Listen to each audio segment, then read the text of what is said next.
est-ce que vous pouvez nous partager les actions que vous avez initiées et les challenges que vous voyez sur ce chantier?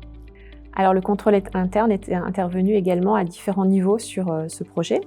Tout d'abord, je précise qu'il intervient en coordination avec les vérificateurs de durabilité, puisqu'en fait, les travaux du contrôle interne vont servir aux vérificateurs pour évaluer l'environnement de contrôle et déterminer leurs procédures substantives. Donc, l'approche du contrôle interne chez nous a été de mettre en place un indice de confiance pour chaque data point, que ce soit des data points quantitatifs ou qualitatifs, afin de hiérarchiser et prioriser leurs travaux. Donc, l'indice de confiance a été basé sur différents critères comme par exemple le risque de fraude, la matérialité de l'information, la source de l'information, si elle est plutôt manuelle ou informatisée, etc.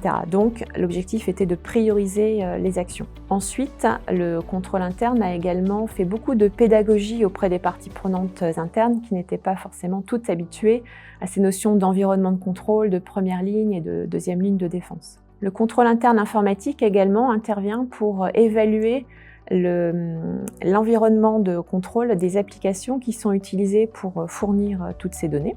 Et maintenant, on est dans une phase où on a deux enjeux importants. Le premier qui est de formaliser en fait toute notre démarche liée à l'environnement de contrôle dans une note méthodologique que l'on communiquera aux vérificateurs de durabilité.